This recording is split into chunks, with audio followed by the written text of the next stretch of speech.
In the entire proceeding, we have heard just at the beginning of the serious evidence of corruption involving Burisma, the Ukrainian natural gas company that paid Hunter Biden, Joe Biden's son, $1 million a year.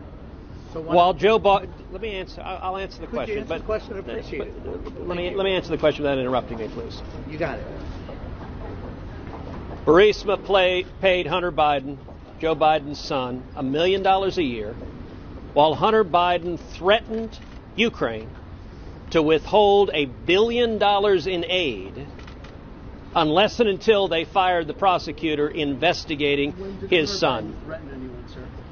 Joe Biden threatened. Joe Biden is Vice President of the United States, and we just saw a video, which I would encourage every news outlet here to actually show the video of Joe Biden bragging how he told the president of Ukraine that he was going to cut off $1 billion, he was going to block $1 billion in foreign aid to Ukraine unless they fired the prosecutor. And in Joe Biden's own words, son of a bitch, they fired the guy. So why not have Bolton testify? You said you'd answer the question. Hold on, Andrew. I'm sorry? Let me answer the question. I did ask the question. Why?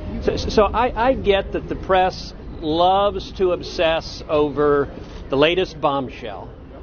Listen, I don't know what John Bolton's book says or doesn't say. I've seen the New York Times coverage, but at the end of the day, it doesn't impact the legal issue before this Senate. The legal issue before this Senate is whether a president has the authority to investigate corruption. So the House managers built their entire case on the proposition that investigating Burisma corruption, investigating the Bidens for corruption, was baseless and a sham. Hold on, let me finish this. No, I'm going to finish my point, and then I'm happy to answer your question.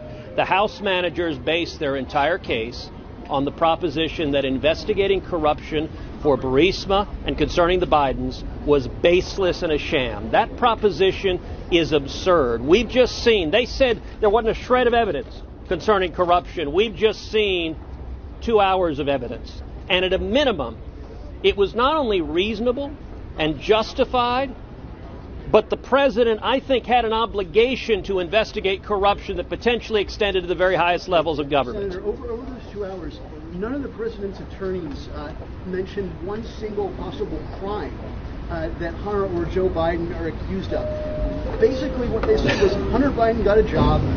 That was vice president. If that's a crime, I mean, shouldn't half of your children be in prison? My children are 9 and 11, and I'm sorry that you want to throw a 9-year-old in prison.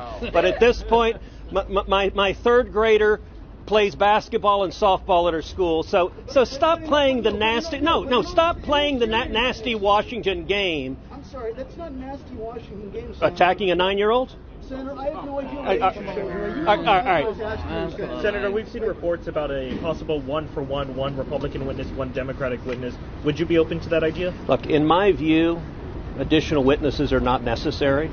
The House managers have presented their case. They haven't come remotely close to meeting their burden of proof. Now, that being said, if the Senate later this week, when we vote on witnesses, decides to go down the road to additional witnesses, I think at a minimum, the most important witness for the Senate to hear from is now Hunter Biden. The House manager made a decision. Let another reporter have a chance. Why don't you want to hear from John Bolton under oath? I don't believe the testimony is necessary. The House managers have a burden of proof to prove their case. They have fallen woefully short. The standard under the Constitution is high crimes and misdemeanors. They have not demonstrated any law was violated. And the president was entirely justified in asking for an investigation of corruption concerning Ukraine and potentially Hunter Biden and Joe Biden. At the end of the day, there may or may not have been. After you see this last hour Isn't there that we a just shadow saw. over the president if you don't have testimony in a trial? Look, the shadow over the presidency is the last several months of sham proceedings in the House where they only heard from prosecution witnesses and they ignored the very substantial evidence of corruption with the vice president going to the very top, potentially, of the administration. And by the way, the Obama administration pointed out the conflict of interest over and over and over again, and so did the press until the press decided to defend the House Democrats' partisan impeachment attack. This has been a sham from the beginning. Presidents have the authority to investigate corruption, and there was overwhelming authority.